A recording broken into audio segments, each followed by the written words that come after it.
이 시간 저희들이 레위기서 24장을 읽었습니다. 여러분 24장에서는 이제 성막 안에 있는 그러한 성물 중에서 등잔대하고 그다음에 떡상에 대한 얘기가 나오고 있습니다. 여러분 23장은 절기에 대한 얘기였다 그랬죠. 절기를 묵상할 때마다 하나님께서 우리에게 주신 참된 안식을 우리가 기억을 했었고요. 24장에 와서는 이제 성막 안에 있는 기구들에 대해서 두 가지 것을 먼저 소개를 합니다. 그리고 나서 하나님의 이름을 모독했던 여호와의 이름을 모독한 사람을 하나님 모세 앞으로 끌고 오게 되죠. 그래서 하나님 이걸 어떻게 해야 됩니까? 라고 하나님의 명령을 기다리는데 하나님께서 그것을 들은 사람이 그에게 손을 얹고 안수를 한 다음에 진영 밖으로 나가서 돌로 쳐 죽이라라고 말을 합니다. 그러면서 동해보호법을 또 말씀을 하고 있음을 보게 됩니다. 생활에 있어서 삶에 있어서 어떻게 이루어지는 것을 어떻게 이루어지는가를 이렇게 말씀을 통해서 우리로 하여금 보게 하고 어떤 순간이든 하나님의 백성은 거룩한 하나님의 사람들로 그렇게 서 있어야 됨을 깨닫게 합니다. 여러분 몇 가지만 보고요 기도하도록 하겠습니다. 여러분 우리가 성막 안에 이제 바깥에서 성막으로 들어가면은 성막의 문을 통해 들어갑니다. 이 문은 동쪽으로 나여 있죠. 들어가자마자 우리 눈앞에 막 보이는 게 뭐냐면 바로 번제단이 있게 되죠. 그곳에서 번제를 드리고 또 속건제 속죄제를 드릴 때 이 제물을 갖다가 불태워서 화제로 하나님께 드리는 곳이 그곳이죠. 그리고 나서 물두멍이 나타납니다. 이 물두멍은 이제 제사장이 수족을 씻는 곳이죠. 반드시 씻어야 됩니다. 이거 씻지 않으면은 하나님 앞에 끊어짐을 당하죠. 죽임을 당하게 되죠. 그리고 나서 성막으로 들어가게 됩니다. 성막에 들어가면은 이제 성막의 북쪽에가 떡상이 있어요. 그리고 남쪽으로는 등잔대가 있습니다. 그리고 앞에는 이제 서쪽이죠. 서쪽으로는 이렇게 휘장이 가려져 있는데 이것은 이 성소와 지성소를 이렇게 나누고 있는 휘장이죠. 그 휘장 앞에 분향단이 있어요. 금으로 된 분향단, 하나님 앞에 향을 피우는 분향단이 있습니다. 그리고 분향단의 그 휘장 안으로 들어가게 되면 이제 지성소라는 곳이 나옵니다. 그곳에는 하나님의 언약궤가 있고 언약궤 위에 증거 그 속죄소가 있죠. 증거궤라고도 하고 속죄소가 있게 됩니다. 그곳은 7월 10일 대제사장이 1년에 한 번 들어가는 곳이 바로 그곳이 되죠. 이와 같이 이 성막의 구조가 되어 있습니다. 그리고 이제 성소와 지성소의 바깥들이 있어요. 바깥들 한쪽에서는 이제 가지고 온 그런 제물인 가축을 잡는 곳이 되고 또 한쪽에서는 남쪽으로 그 바깥들을 해서는 거룩한 장소여서 이제 화목제물이나 이런 것들을 그곳에서 거룩하게 먹는 장소가 됩니다. 이와 같은 것이 이제 성막에 대한 거예요. 올해 여러분 저희 교회 그 달력의 칼렌더에 보면은 이제 성막에 대한 여러 가지 것들이 나오고 있습니다. 그런데 여러분 이 모든 것들이 다 예수 그리스도를 나타내고 있고 예수 그리스도의 그림자로 의미를 가지고 있다라는 것을 우리는 너무나 잘 압니다. 우리가 여러분 골로새서 2장에서도 그렇고요. 히브리서 10장에서도 그렇고 모든 것들이 그림자고 예수 그리스도를 나타내고 있다라고 예수님도 직접 이 모든 것들이 나를 말하고 있다라고 말씀했거든요. 그럼 여러분 오늘 읽은 24장에서요. 이제 남쪽에 있는 등잔대를 얘기합니다. 이 등잔대는 불이 7개가 있습니다. 한 달란트로 금으로 쳐서 만드는 것이죠. 조각을 붙인 게 아니에요. 그리고 그곳에 불을 켜야 됩니다. 제사장의 몫입니다. 제사장은 밤에 이제 해가 지면은 앞에 있는 분향단에다가 향을 피우면서 번제단에서 불을 가지고 와서 분향단에다가 향을 피우면서 이 등잔대에도 불을 켜야 됩니다. 지금 그 얘기를 하고 있는 거예요. 그런데 여러분 이 등잔대에 불을 켜려면은 뭐 전기불이 있는 것 아니고요. 감람유를 사용합니다. 올리브유죠. 올리브유. 감람유를 사용해 가지고 깨끗한 그런 감담유를 가지고 불을 켜게끔 합니다. 그래서 성경이 이렇게 표현합니다. 자, 2절 보십시오. 이스라엘 자손에게 명령하여 불을 켜기 위하여 감람을 찌어낸 순결한 기름을 내게로 가져오게 하여 계속해서 등잔불을 켜둘지며 이렇게 되어 있습니다. 밤에는 반드시 등잔불을 켜야 돼요. 그리고 언제 끄냐면은 이제 해가 떠오르는, 그래서 불빛이 안으로 들어올 때 등잔대에 이 불을 끄게끔 그렇게 되어 있습니다. 이것이 바로 제사장의 몫이에요. 제사장은 매일매일 아침 저녁으로, 저녁 아침으로 그렇게 번제를 드려야 되죠. 상번제를 드려야 됩니다. 그리고 분향단에 향을 피워야 되고 이 등잔대에 불을 켜야 됩니다. 이것이 일상이에요. 이 제사장이 해야 될, 매일매일 해야 될 일이 됨을 알게 됩니다. 그런데 이 기름을 아무거나 사용하면 안 돼요. 반드시 순결한 기름, 감람유, 깨끗한 이렇게 정제된 그 기름을 사용해서 불을 켜야 된다라고 성경 말합니다. 자, 4절에 보면은요, 그는 여호와 앞에서 순결한 등잔대 위에 등잔들을 항상 정리할지니라. 항상 관리하면서 이 순결한 등잔대 이렇게 표현하고 있죠. 순결한 기름. 이 순결이라는 단어를 쓰고 있습니다. 순수하고 깨끗함을 가지고 하나님 앞에 이렇게 이 사역을 감당할 것을 성경은 요청해 주고 있습니다. 여러분, 상번제도 그렇고 매일매일 하는 거, 이 불을 켜는 일을 이제는 제사장의 몫이 됩니다. 이제 저와 여러분이 오늘날 제사장이라고 베드로전서 2장 5절, 베드로전서 2장 9절에 말해주고 있잖아요. 요한사도도 요한계시록 1장에서도 말하고 또 바울사도도 역시 로마서 14장에서도 말하고 있어요. 그러니까 우리가 제사장이에요. 제사장은 하나님께 예배하는 자잖아요. 그래서 우리가 매일매일 하나님 앞에 예배자로 서야 됨을 알게 합니다. 삶의 예배자 뿐만 아니라 등불을 켜는 자가 되어야 됩니다. 여러분, 예수님께서는 그렇게 말씀을 하셨죠. 나는 세상의 빛이다. 요한복음 8장 12절에서 그렇게 말합니다. 또 요한복음 1장에서는 참 빛인 예수님께서 이 땅에 왔다. 어둠의 세상이 왔는데 세상이 알지 못했다. 그래서 참 빛 대신 예수님을 말씀하고 있죠. 뿐만 아니라 여러분, 우리가 잘 아는 요한일서 1장에서는요. 하나님을 나타낼 때 하나님은 빛이시라 라고 말합니다. 그러니까 예수님이 하나님이신 거예요. 우리가 하나님을 나타낼 때 세 가지를 말하죠. 하나님은 영이시다. 요한복음 4장 24절에서요. 하나님은 빛이시다. 요한일서 1장에서. 요한일서 4장에서는 하나님은 사랑이시다. 그래서 이 하나님을 섬기는 사람은 이 세 가지가 가지고 있는 것이죠.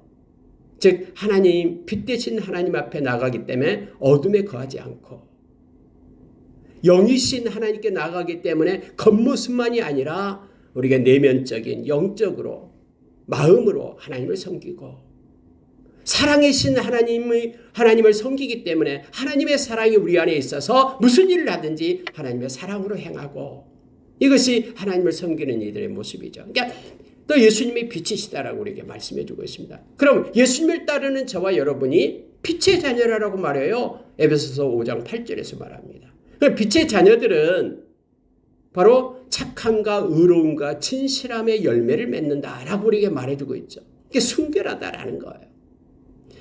이 등잔대를 얘기할 때, 빛을 얘기할 때 순결한 등잔대 그리고 순결한 기름. 예수 그리스도는 우리의 빛이 되십니다. 그래서 우리는 예수 그리스도를 따르는 빛의 자녀가 됨을 압니다.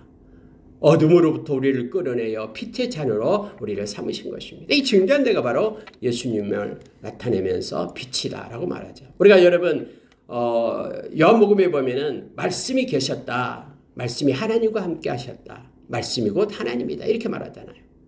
이 말씀이 하나님, 말씀 대신 예수님을 나타내죠.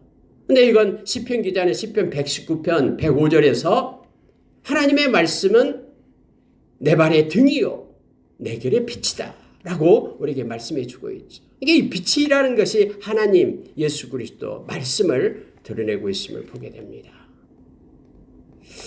예수 그리스도를 이 성소는 나타내 주고 있어요.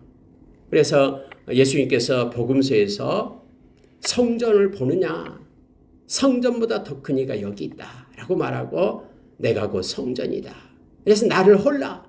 그러면 내가 성전을 홀라. 그러면 3일 만에 다시 세우겠다 하는 것이 바로 성전 대신 예수님을 나타낸다고 얘기했잖아요. 이 성소 성전 이 빛을 나타내는 예수 그리스도를 우리가 알게 됩니다. 예수님이 실제예요. 실제. 몸이에요. 이것은 그림자고요. 저와 여러분이 허리에 띠를 띠고 이 등불을 켜고 서 있는 자, 예수 그리스도를 드러내고 예수 그리스도의 향기가 된 자가 되기를 원합니다. 여러분 두 번째 나타내는 것이요. 이 떡상을 얘기하고 있는데요. 6절이 이렇게 말합니다. 여호와 앞 성결한 상 위에 두 줄로 한 줄에 6씩 진설하고 이 진설병을 진설해라라는 거예요. 근데 역시 떡상도 순결한 상이라고 얘기합니다.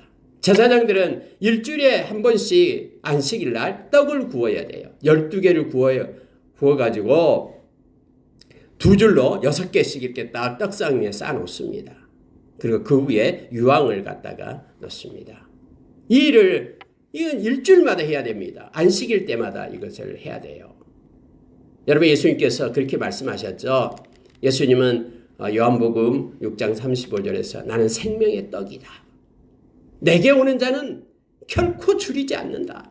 나를 믿는 자는 영원히 목마르지 않는다. 예수님이 참 떡이다라고 하늘에서 내려온 떡이다라고 말씀하시죠. 우리가 요한복음 6장에 보면 막 사람들이 예수님 쫓아와서 말하잖아요. 막 우리 조상은 하늘에서 내려온 만나를 먹었다 했더니 예수님 말씀하신 거예요. 내가 하늘에서 내려온 떡이다. 나를 먹는 자는 영원히 산다.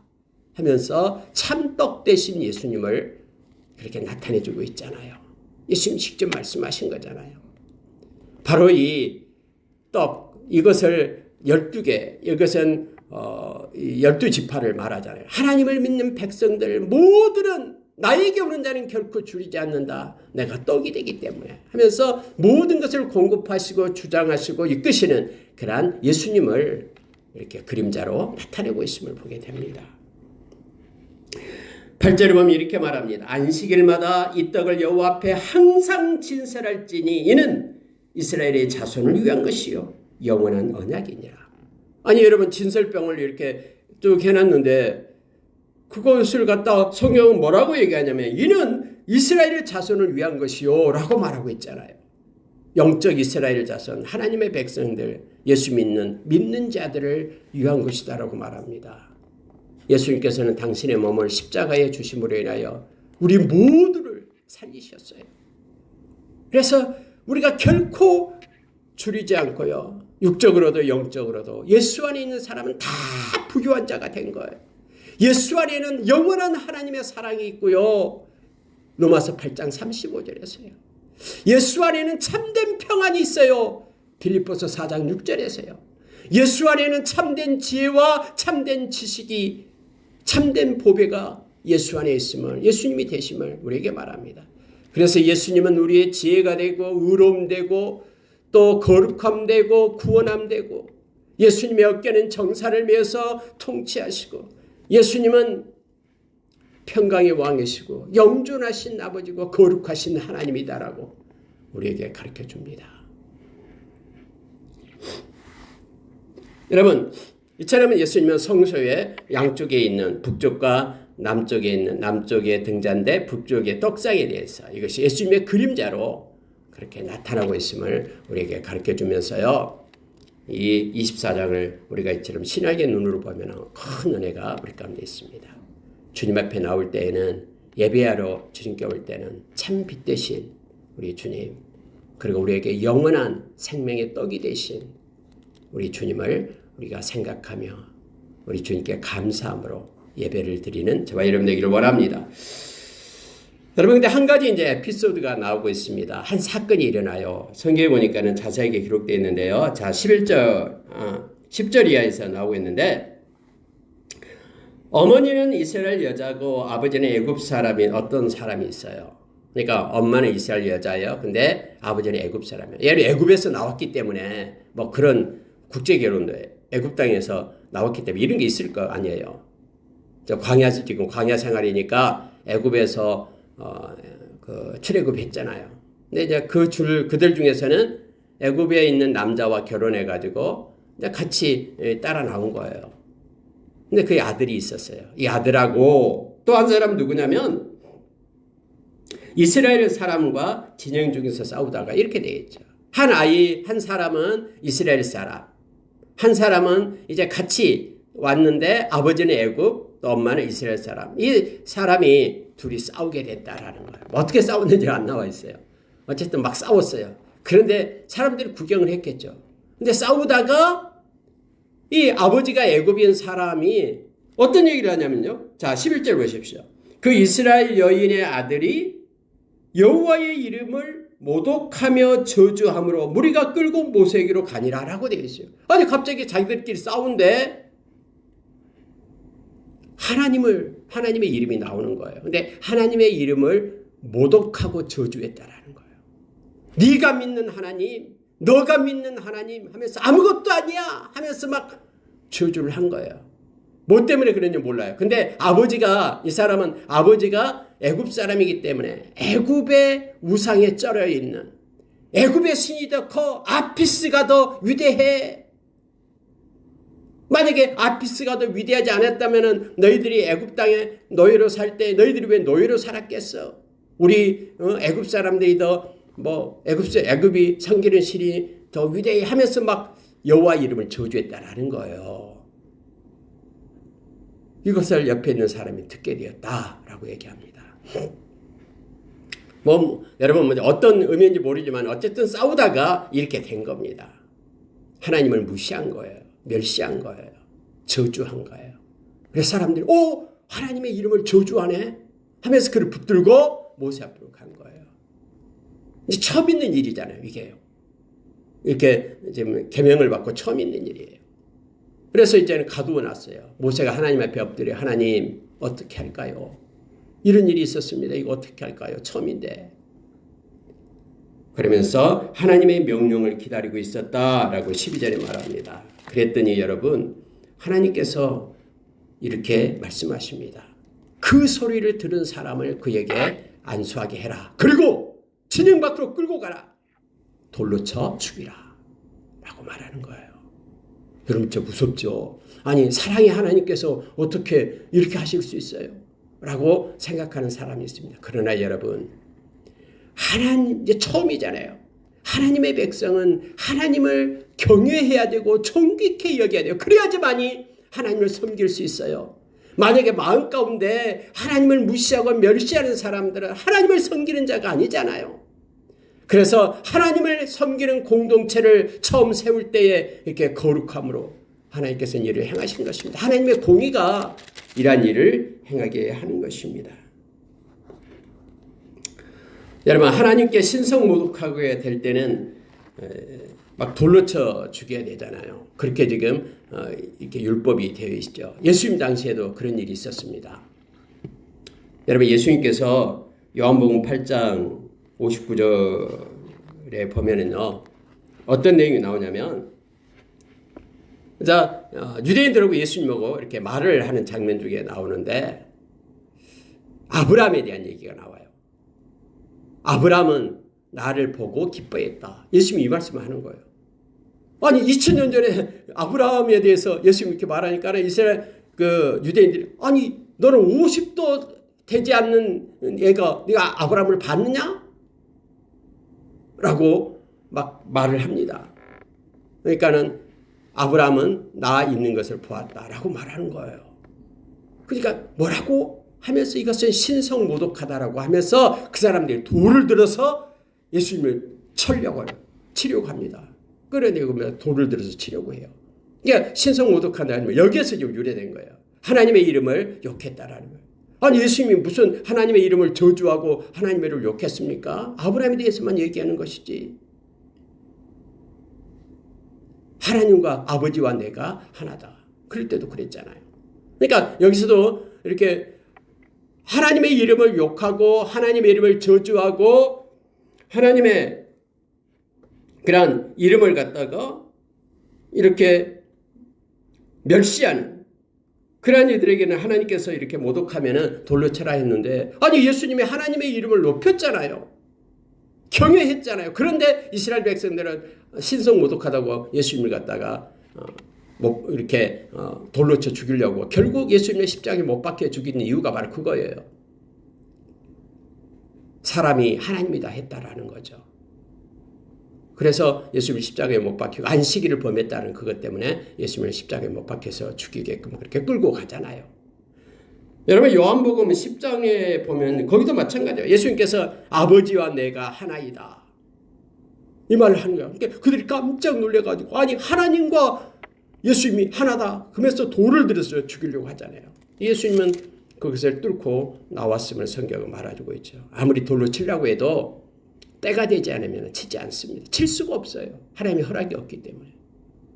그래서 예수님이 하마터면 돌 맞을 뻔했던 사건들이 나타납니다. 이것 때문에 그래요. 하나님을 저주했다라는 거. 신성모독. 그렇게 말해주고 있습니다. 여러분 성경의 15절에 보면은 너는 이스라엘 자손에게 말하여 이르라 누구든지 그의 하나님을 저주하면 죄를 담당할 것이요 여호와의 이름을 모독하면 그는 반드시 죽일지니 온 회중이 돌로 그를 칠 것이니라. 여러분 오늘날요 많은 이들이 하나님의 이름을 모독합니다. 저주합니다. 이게 무서운 벌이 기다리고 있습니다. 우리가 그 헤롯 중에서 그 아그리파 1세 헤롯 잘 알고 있잖아요.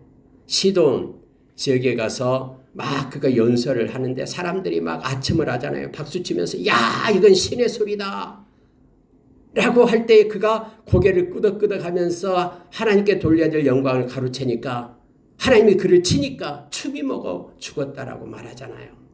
헤롯 왕이 충이 먹어 죽잖아요. 하나님의 영광을 가로채거나 하나님의 이름을 저주하거나 그 자리를 탐하는 자는 하나님의 혹독한 심판이 있음을 성경은 분명히 합니다. 그래서 23절에 보니까 그들이 그 저주한 자를 진영 밖으로 끌어내어 돌로 쳤더라 이렇게 되어 있어요. 우리가 느헤미야서 9장 31절 이하에 보면은 하나님은 광대하시고 하나님은 능하시고 하나님은 무서우신 하나님이십니다. 구약을 읽다 보면은요 하나님의 심판의 내용이 훨씬 더 많습니다. 하나님은 공의로운 하나님이시기 때문에 말씀으로 약속하신 것을 그대로 성취하시는 하나님 되심을 우리가 기억하기를 원합니다. 왜 돌로 쳐 죽이는 가혹한 처벌을 집행하였냐면은 신성모독죄는 단순한 말다툼 끝에 화가 나서 불쑥한 말이 아니에요. 이것은 그러한 말 이상입니다. 다시 말하면 그의 마음 가운데 삶 가운데 여전히 하나님을 무시하는 것이 마음에 자리하고 있다가 그렇게 입 밖으로 튀쳐나오는 것입니다. 여호와의 이름을 저주하는 그 죄악은 십계명에도 엄히 경고하고 있습니다. 여호와의 거룩함을 고의적으로 훼손하는 일에서 이스라엘 공동체의 뿌리를 근본적으로 뒤흔드는 악한 죄악이기 때문에 하나님께서는 이렇게 한 사형 집행을 하고 계시는 것을 보게 됩니다. 고의적으로 하나님의 이름을 저주하고 악하게 하는 이들의 심판이 혹독함을 말해주고 있습니다.